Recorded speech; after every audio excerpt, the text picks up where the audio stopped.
Welcome to In Focus with Ejaz Haider. Our top story for discussion tonight is the ongoing situation in occupied and annexed Kashmir, where Indian occupation forces have martyred at least 32 Kashmiris just in the month of June so far. In recognition of India's brutal occupation, the contact group of the Organization of Islamic Cooperation held a virtual meeting on 22nd June. The meeting, attended by foreign ministers of 5 countries, including Pakistan, stressed the OIC's commitment to finding a peaceful settlement for the Jammu and Kashmir issue as per the relevant resolutions of the Islamic Summit, the Council of Foreign Ministers, and the international legitimacy. The contact group reaffirmed the continued support for the people of Jammu and Kashmir and called on the United Nations Secretary General to use his good offices to make India abide by the United Nations Security Council's resolutions and engage in dialogue to calm the situation in the region. The contact group also called on India to halt security operations against Kashmiris immediately, respect basic human rights, refrain from changing the demographic structure of the disputed territory, and settle the conflict under the relevant UNSC resolutions. The contact group also noted and appreciated the efforts made by the OIC General Secretariat through its special envoy to Jammu and Kashmir, who visited the region in March 2020. To discuss the situation further, as also efforts by Pakistan to drum up support for the Kashmir cause, we are joined today by Ambassador Tasnim Aslam, former Special Secretary at the Ministry of Foreign Affairs, Ms. Ayesha Farooqui, who is the spokesperson for the Ministry of Foreign Affairs, and we shall also be joined later by Tehmina, Janjua, former Foreign Secretary at the Ministry of Foreign Affairs. Let me begin with Ms. Farooqui here for the ground situation. It seems that the diplomatic efforts are bearing fruit, except that the intransigence shown by India, of course, remains unabated. As you very rightly said, the emergency meeting yesterday of the OIC contact group came out with a very robust and comprehensive communique that not only reaffirmed Pakistan's position on the Indian-occupied Jammu and Kashmir, but also it rejected the recent illegal actions taken by India, for instance, to change the demography of the occupied Jammu and Kashmir. It also called upon OIC member states to bring this point up in their bilateral interactions with India, to call upon India to halt the human rights violations, the extrajudicial killings, the use of excessive force, such as the UAPA and the PSA and other draconian laws that the security forces there have been empowered to carry out brutalities with impunity. So we view this communique as a comprehensive, strong communique. So yes, the diplomatic pressure, Pakistan, the Foreign Office, our missions abroad, have carried out a sustained diplomatic campaign at all the important international forums, such as the OIC, so that the voice of the Kashmiris is given, is echoed in all those forums. I also want to point out for your audience also that very recently we have established a permanent representative office to OIC in Jeddah at ambassador level. And our permanent representative, an experienced diplomat, is now there. And the liaison with OIC Secretariat is therefore far more closer now on site than it was in the years before. Okay. One of the issues last year, in fact, after India did this 5th August illegal move, was that some of our Gulf allies did not particularly issue statements of condemnation. In fact, if I recall, we also boycotted one of the meetings in UAE. But Turkey obviously stood by us from the word go. But this time, during this 22nd June virtual meeting, the Saudi foreign minister was also present. So it seems that our efforts to try and smooth sort of some of these kinks, internal ones, seem to be bearing fruit. Is that sense correct? Absolutely. The Saudi foreign minister, the Turkish foreign minister of Azerbaijan, they all made very strong statements in support of the people of occupied Jammu and Kashmir. As I said earlier, we have carried out a sustained diplomatic campaign at all world capitals, international forums, organizations, etc. And we hope that this, not only, of course, this will carry on, but this is now bearing fruit. And we hear now increasingly voices emerging within the international community condemning India's brutalization in occupied Jammu and Kashmir. Okay, thank you so much. That was Ayesha Farooqui speaking with us. Let me go to Ambassador Aslam here. Ambassador Aslam, there is a sense that while OIC diplomacy is obviously important, we also know that there were, and there still are, lots of fissures within the OIC. But there is a sense that when it comes to some real pressure to bear on India, the Western Bloc, and I'm using a general term, the Western Bloc can be more effective. Is that something that you would agree with? Obviously, because India's dependence is more on the Western world. But even if OIC were to exert real pressure, go beyond statements, and also reflect the words they utter at these meetings, back them up with economic sanctions or some strong messages in their bilateral interactions, that would have an impact. We see that it is not happening. And as for the Western governments, well, we all know that their commitment to human rights is lip service.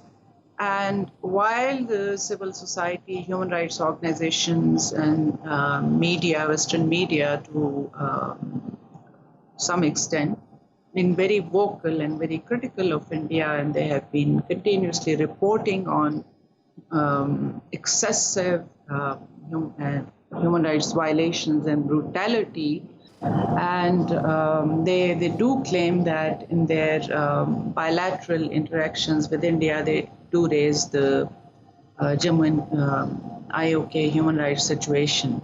But we haven't seen any manifestation of that in their policies. So yes, that would make a difference, but this is not something that we can count on. It's not one of the things that we have seen when it comes to Western European countries or Nordic countries or even the United States and Canada, North America, i.e., that governments begin to understand when the pressure comes from their own populations.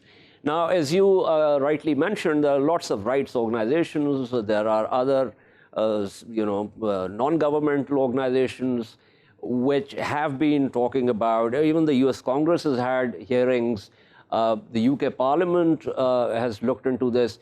So it seems to me that one of the ways of first bringing pressure to bear on the Western governments and then for the Western governments to put pressure on India is to go through the populations in Western Europe and in the Western countries in general, and sort of get a groundswell which can be of use to us. Certainly, if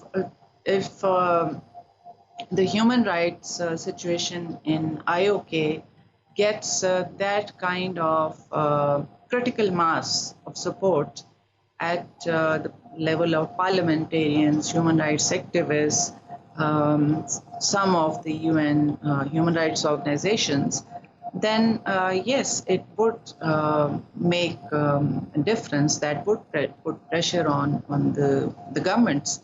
But you saw how when the Congress was repeatedly holding hearing on the situation in IOK, how the State Department representatives were stonewalling, or they were not, although they had to admit certain things, but there was an underlying effort to defend the Indian government. But we also saw, Ambassador Aslam, we also saw that the State Department report on persecution of religious minorities in India was a pretty scathing comment.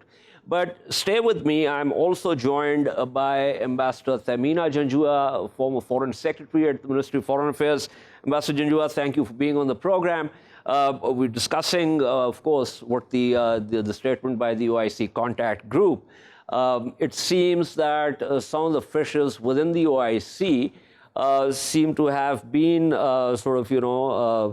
tackled, shall I say, or we have certainly found some kind of modus vivendi whereby OIC is finally issuing strong statements. But as Ambassador Aslam said to me before you joined us, that they need to go beyond those statements, and there are ways in which they can bring greater pressure to bear on India. Is that a sense that you also share?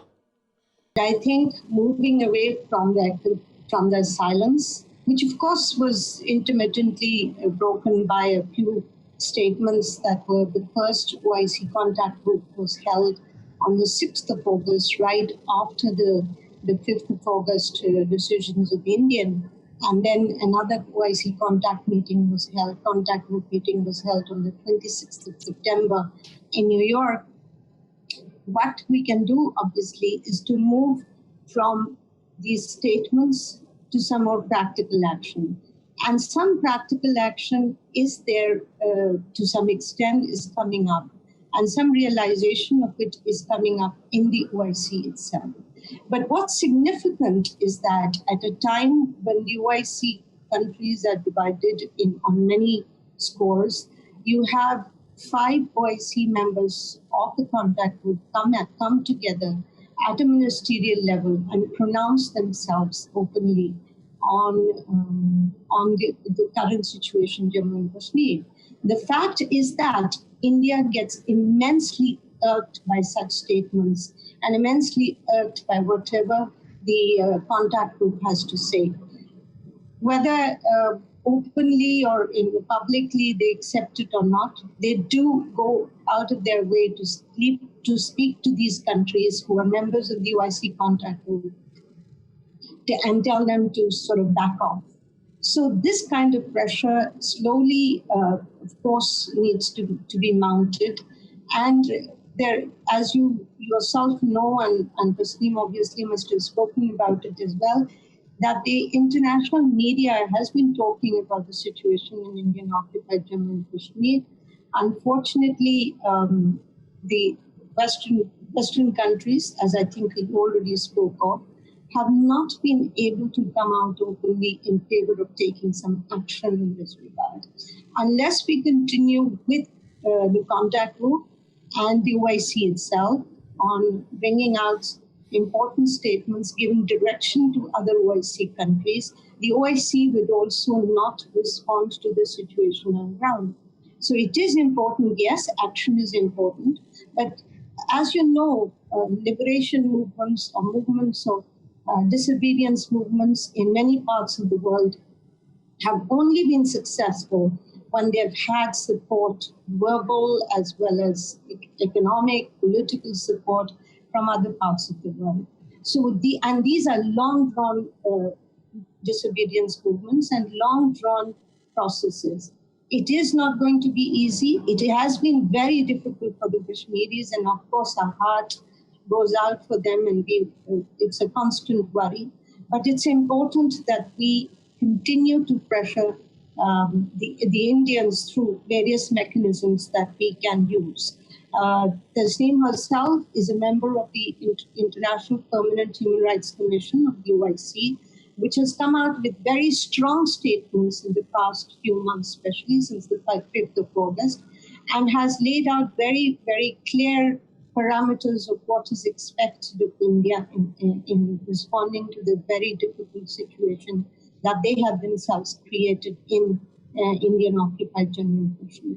So I think the meeting of the OIC contact group, virtual meeting of the OIC contact group at the ministerial level has been a major breakthrough for Pakistani diplomacy, because since the 26th of August, other than issuing those statements, the Secretary General has also made, the OIC Secretary General has also come out with some statements. And of course, as I said, the IPHRC has also come out with statements. This is one at a ministerial level. And my understanding of the meeting is that all ministers made very strong statements in looking at all the various aspects of the situation in Indian occupied Jammu and Kashmir. They also spoke about COVID and its impact on the people. They also spoke about the May 2022 one Jammu and Kashmir reorganization ordinance and the Jammu and Kashmir grant of domicile certificate rules 2020. So they went into the nitty-gritty of what the situation the Kashmiris are facing. And the fact that this, the actions taken by India and the follow-up actions they are taking are ensuring their full control of Indian occupied Jammu and Kashmir, which is totally unacceptable because that area is is a UN-recognized disputed area. And there are resolutions of the UN Security Council that clearly indicate what has to be done in that area and how. And following that, there are two reports of the High Commissioner for Human Rights in which she has spoken about the situation of human rights and the humanitarian crisis that is happening in Indian occupied Jammu and Kashmir. Absolutely. The civil disobedience movements and movements for independence or for self-determination have also always been not only on through militancy or through action on militant action, but through very concerted work that is done by the academia, by the human rights community, by the writers, by their photographers. Two of their photographers got an award, the Pulitzer Prize they got, and their writings are immense. So we have to work together with the Kashmiri diaspora and the Kashmiris themselves to spread the messages that are coming from inside Kashmir on the cruelty that is being perpetrated on the Kashmiri people. So it has to be a coming together of many different actions that we need to do. And that is not just in the domain of the government, but the civil society in Pakistan, the human rights organizations in Pakistan, the civil society globally, and the human rights organizations globally. So it has to be a multi-pronged effort. That was an excellent exposition, Ambassador Janjua. One, it hurts bilaterally, of course, so they're going to talk to the contact group countries bilaterally, even though India might, just dismiss publicly, but it hurts. Also that these movements are long drawn, and of course the fact that where these movements have succeeded is when the world has come together and there's been a critical mass. I will return to you, Ambassador Janjua, but let me hop over to Ambassador Tasnim Aslam here. Ambassador Aslam, 4 important countries, Saudi Arabia, Turkey, Iran, Malaysia, within the OIC. And unfortunately, there is a sort of, a fault line here. Since you are, in contact with the OIC, you're part of the Human Rights Forum of the OIC, do you think that we have managed to bridge some of this fault line, at least to the extent of getting support for Kashmir? Well, yes. Iran, has been very vocal. So is Turkey and Malaysia, Azerbaijan, Niger. These countries are very vocal. Saudi Arabia, they have in their capacity as the host of OIC headquarters, and since the Secretary General is also from OIC and the Special Envoy on Kashmir are all Saudi nationals, they have discharged their duties as representatives of that organization, and they have spoken very clearly about the situation in the Indian occupied Kashmir, the statements that are issued on behalf of the OIC, all 54 countries, and the resolutions that are adopted, they are adopted with consensus. That means whether they have their bilateral differences or not, countries stand together on issues like Jammu and Kashmir and Palestine. I may also mention here that tomorrow we are going to hold a virtual meeting of the IPHRC, that is the Independent Commission on Human Rights of OIC. And again, Kashmir is on the agenda. IPHRC has been issuing very authentic and credible reports on the human rights situation in IOK. And those reports carry credibility. They have been cited by a number of other human rights organizations and even the Human Rights Council mechanisms.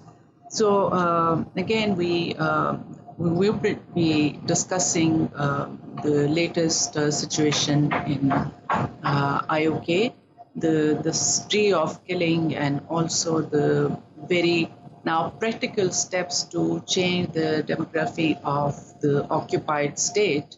The advertisements that are out there inviting Indian nationals to buy land there and settle there and open businesses. Ambassador Janjua was talking about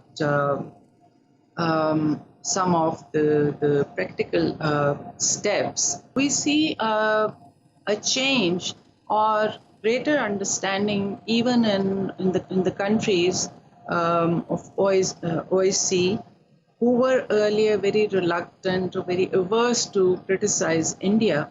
I think that change has been brought about by the kind of lunatic behavior that we see within India and their attitude and pronouncements about Muslims and treatment of Indian Muslims and criticism of Islam as a religion. We have seen that a country like UAE, which despite our reservation by many other countries, invited the Indian foreign minister to participate and to attend the OIC foreign ministers meeting as a guest. They have been actually their members of their royal family and their human rights activists and people in the media have now become quite vocal about what is happening in India. Absolutely, there definitely seems to be a change, a slow but certainly a change. And this was the particular episode that I was talking about, where we boycotted that session. But thank you so much. That was Ambassador Tasnim Aslam speaking with us. Before I wrap up, let me go back to Ambassador Janjua. Ambassador Janjua, one of the things is about the narrative. And the narrative that India has put together and plugged into the broader US narrative is that this is about terrorism. Now, the thing is that there are very clear UNGA resolutions that very clearly state that an occupied people not only have the right to armed resistance, among other venues available to them, but they also have the right to call upon external support for that.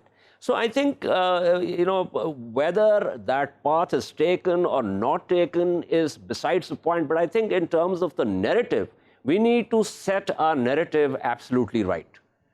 I completely agree with you. Actually, narrative is perhaps one of the areas where we went wrong, in the sense that the Indians kept on piling on this terrorism thing.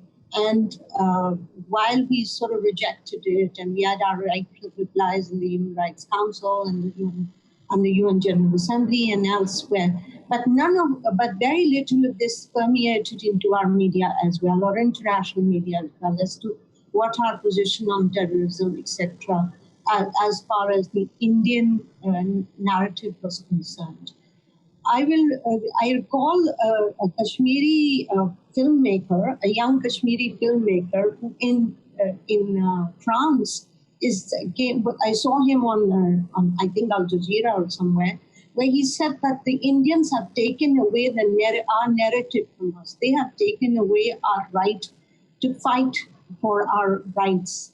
And now we are going to, he said he was making films to go and underscore what the reality on ground is. And this is where I think when I said earlier that we need to have an all-rounded perspective, not just statements as we've already discussed. Those statements are extremely important because they are read in capitals of the world, whether they respond to them or not, but they are read in capitals of the world. May I tell you that when we were in the Human Rights Council in September last year, there were countries who were very sympathetic to Pakistan's point of view and to the point of view of the Kashmiris. But there were obviously economic reasons and other political alliances, etc., with India, which made it difficult for them to openly come out and tell India the truth. But they said that they all speak to India behind the scenes. Now the question is, how do we make these countries move from behind the scenes to come forward and openly talk about the situation in Indian occupied Kashmir and their extreme concern for the situation. Now the fact is that it was Pakistan who was always speaking about it. It is now, well, the contact group also talked about it, the OIC talked about it, but now there are very important countries that are talking about it as well, perhaps not as publicly, but we understand that, for example, from what we hear, that when the German Chancellor went to India, she did speak to the Indians about it, and others have also brought this up as an issue from my understanding of the European reaction to the current situation. So unfortunately for the situation on ground, which is terrible, but it has perhaps helped bring attention to the reality there and the fact that India is completely brutalizing the Kashmiri people. And I agree with you and with Madam and with Tasnim Aslam as well, that it is not just the human rights situation, but also the fact how the BJP government in India, with its fascist ideology, and an ideology which has been there forever. We sometimes look surprised, the BJP is doing it. But the BJP is historically, there was always an undertone of fascism, an undertone, despite the secular veneer of the Indian polity.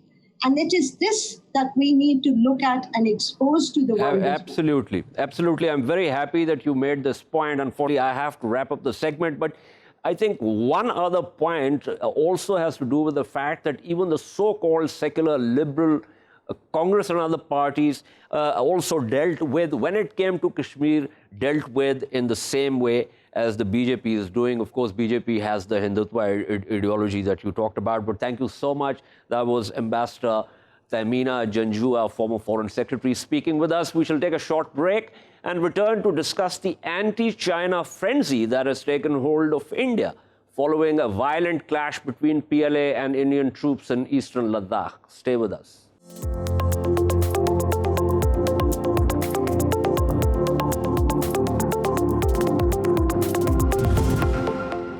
Welcome back to In Focus. Our second topic of discussion tonight is the anti-China frenzy that rages through India. While commanders at the Lieutenant General level met again yesterday, Indians are calling for a boycott of Chinese goods and firms. Maharashtra, home to India's financial capital of Mumbai, put 3 initial investment proposals from Chinese companies worth $658 million on hold just days after signing the agreements. Members of an Indian traders body made a bonfire of Chinese goods at a market in New Delhi, pushing for a nationwide boycott of products made in China. The Confederation of All India Traders, which represents some 70 million traders, has asked federal and state governments to support a boycott of Chinese goods and cancel government contracts awarded to Chinese companies. Let's dive right into the issue. We seek to ask our panelists the nature of trade and investment linkages between China and India, and what would it amount to for both sides if India decides on boycotting Chinese goods and banning investment by Chinese firms. We are joined by Einar, a political and economic affairs analyst from Beijing, and Professor Arun Kumar, who's an economist and joins us from Delhi. Let me begin with Professor Kumar here. Professor Kumar, give us a sense of the trade and investment linkages, and in order for us to actually see whether this idea of boycotting trade and Chinese goods is actually practical. So, it's unfortunate that, India and China have had this border, war of a kind, and that has spoiled the relationship between the two countries at the moment. There is a lot of anger in India because Indian people see this as a change in the earlier position between China and India. Now the trade is actually very much in favor of China, with almost a $50 billion surplus in trade with China. And it's a very multifaceted thing because, in a sense, not only are goods coming in, but also investment has been coming, especially into the, the new companies that are being set up in the e-commerce platform, etc. So, it's a multifaceted relationship where, trade and technology and investment and, so on are affected. But, there are a certain number of goods which are, less important than others. So China has become the supply hub, for a lot of goods, not only in India, but globally. And therefore, a boycott at this point of time can be only of a few kind of goods, but not of a large number of goods, because there are inputs into various things that India makes. For instance, medicines, 70 to 80% of the raw material comes from China. So it'd be very difficult for India to boycott Chinese inputs into medicines. Similarly, into a lot of electronics, the inputs are coming from China. So that would also be rather difficult at this point to boycott. So I would say that, this is a strategic relationship between China and India. And we should, think about government to government, how to solve this problem. People would be angry and there'd be reaction to begin with, and people would, protest about Chinese goods coming in, etc. But I think the governments have to handle this in a way that it doesn't hurt, the Chinese or the Indian interest. Both interests have to be protected. Professor Kumar, I completely agree with saying. But here's my submission, sir, which is that, this is obviously, your analysis is very rational. But since it's an occupational hazard, I have to watch the Indian media, read the Indian media. What I'm witnessing is almost a lack of this kind of rational assessment of this boycott talk. There is a lot of frenzy going on. So don't you think that it's important both for the government and also for the sensible people to actually try and, be part of this discourse and tell people that what they're asking for is not possible? So, it's an emotional reaction that is taking place because of the war kind of situation that took place in Ladakh area. And I think this may be temporary. At this point, I don't think the government is involved in this, but there are private groups that are involved, like, as you mentioned, the Confederation of All India Traders Association. And they have been complaining for quite a long time because a lot of small manufacturers and traders have been hurt by the import of Chinese goods.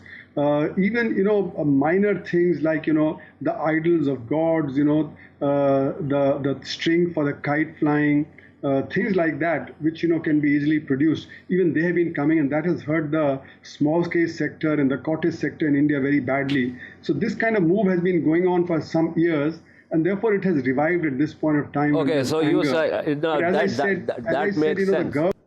That makes sense, Professor Kumar, because what you're saying is that there is already a vested interest, and now this incident has given a fillip to it. But stay with me, Professor Kumar. Let me hop over to Mr. Tangen in Beijing.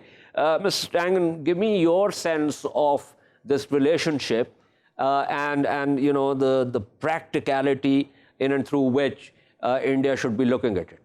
Well, there's a very large chasm between India and China. A lot of it has to do with history. If you go back to prior to 1960, as we all know, India was far ahead of China.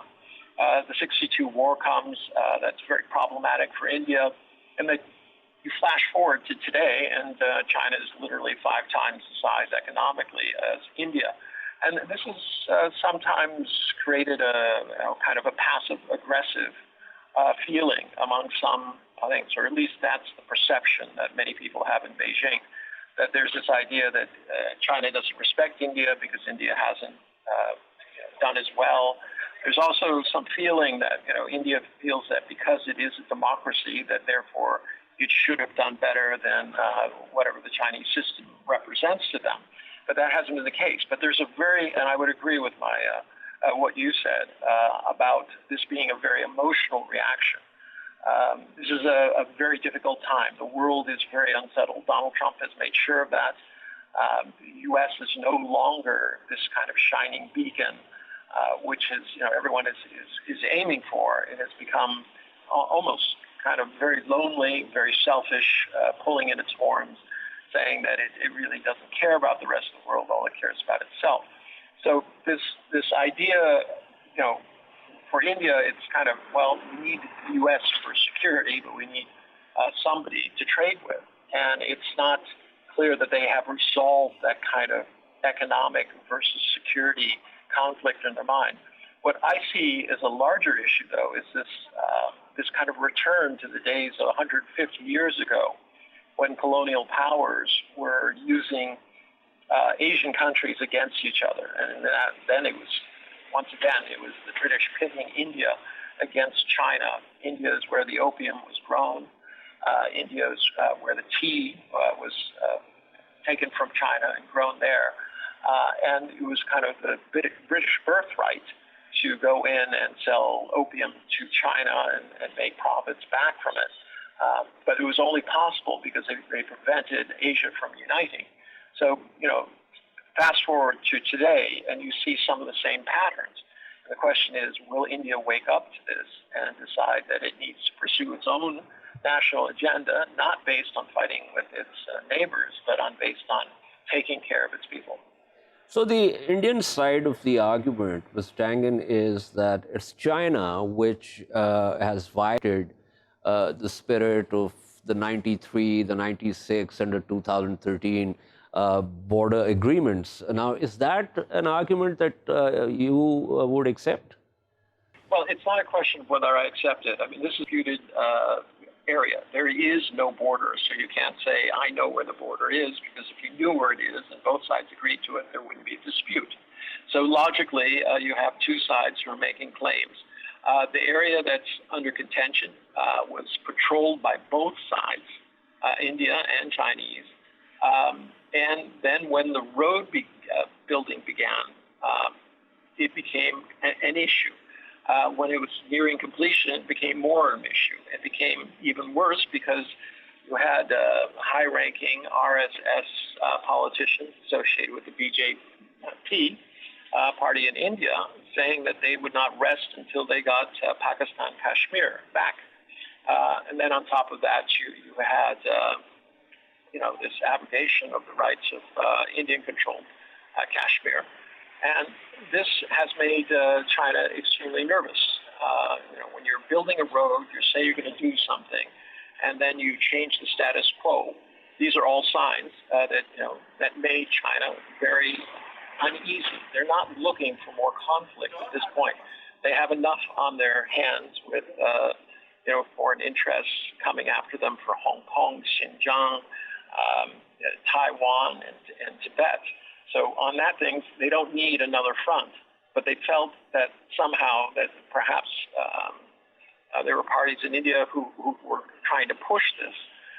Whether they're right or wrong, I don't know. Where the boundary is, I don't know. But I do know that if you take a group of military men and have them sit down and talk about something, and they don't write anything down, right? And they don't say exactly what's going to happen on what day and then have signatories, it's not going to end well. When one column from one side, in this case the Indian side, approaches a position which is held by another army, that is a recipe for trouble. Military men are full of bravado and machismo. They're trained not to retreat. So this was not a well-advised So this wasn't particularly a situation that could win. No, I agree with you, Mr. Tangen, but let me go back to Professor Kumar. Professor Kumar, you're an economist. You obviously take a close look at these the issues of economy, trade, investment, and the rest of it. So for the lay persons, give us a bottom line here. If I were to give you a hypothetical, and that hypothetical being that assuming that the situation gets worsened at the border, assuming that there's some more clash, and obviously that's going to whip up emotions even more, and India decides that it wants to, if not wholly, but partially get out of this trade and investment relationship with China. What would be the cost to China and what would be the cost to India? So, for China, India is not a very important trading partner. But for India, China is a very important trading partner. It's the largest partner at the moment. But because India has a huge deficit of about $50 billion, so it would affect China more substantially than India, because India could try and substitute, even though it'd be more expensive, but could try and substitute what it gets from China from other sources. Also, it could try and make some of these things that it's getting from China from within India. But of course, that will involve a cost. So, if trade gets affected and investment get affected, both China and India are going to lose. So I think, it's better that, the border not be disturbed. It's better that, status quo ante remain. So this emotional feeling that has been there in India, which is being aroused, at the moment because of this news of the clash, that, comes down. And therefore, sensible discussion can take place between the governments, and one can try and see how to resolve the problem mutually. I think this issue that what's happening because of Kashmir, Article 370, etc. I think that is a different ball game altogether, and I don't see why China should feel threatened by that at this point of time. I think the people of Kashmir, Jammu and Kashmir, are themselves, quite unhappy about what has happened there. China should not. Professor Kumar, on that, allow me to interject. One of the things that happened after this 5th August decision was for India to issue new official maps, which not only show Ladakh and the occupied and annexed Jammu and Kashmir as parts of India and Union territories, but also Azad Kashmir, Gilgit-Baltistan, and Aksai Chin. And Aksai Chin, as you know, is an area which China is very sensitive about. So I think that's what Mr. Tangen was alluding to. No, but what I would say is that these are things which have been at dispute between India and China and between India and Pakistan, and I think they can be tackled diplomatically. I don't see why that should lead to a military conflict. Why, if both sides have been patrolling a certain area, it shows that there's a disagreement on the border, and I think that could continue as it is. I think it is this kind of military confrontation that has taken place that has caused the problem. So, we are not able to resolve these issues for the last 70 years, and they can continue in that fashion, until a better solution can be found. But I think it's the military conflict that has taken place that has disturbed matters, and I think that's what we need to avoid at the moment. And we need to continue dialogue, diplomatically and politically. No, I agree with you. I agree with you. But since I'm also running out of time, let me go back to the issue of trade. Now, you said that China will suffer, and you said that India can make a transition in terms of raw materials and other stuff that it's getting from China. Now it could try and source it from somewhere else. If that is the case, how long would this transition cost, and what would be the cost of this transition? Cost would be substantial, there's no doubt, because for India this is an important component of its trade. But it's difficult to estimate because it did not happen suddenly that the entire trade would be displaced. It will happen over a period of time. China has a surplus of $50 billion in terms of the trade surplus. For China, $50 billion may not be big, but as Mr. Tang was saying, this is a problem that has come up, all over since the pandemic, because other countries also feel that the supply lines have to be shortened and they shouldn't depend on one country alone. So there is a move, in the West and in other countries to actually go in for more of their own internal production. So supply chains will shorten in the coming years. And there, I think, what India will also face the same thing, that it will also shorten its supply lines, produce more internally. Many of these things are not necessarily very high technology items, which cannot be produced within India. But of course, the cost will be there. The cost will so be. If you say that, the cost will be there, but it's very difficult to estimate the actual cost of this, say $50 billion trade deficit. If that is, being cut out, then maybe it might be $5 or $10 billion to begin with. But it'll happen over the coming years. It won't happen all of a sudden. Absolutely. Thank you so much. That was Professor Arun Kumar. Thank you also to Mr. Einar Tangen for being with us. This is all from In Focus tonight. We shall see you tomorrow at the same time. Keep following our latest updates on social media at indus.news. Good night and goodbye.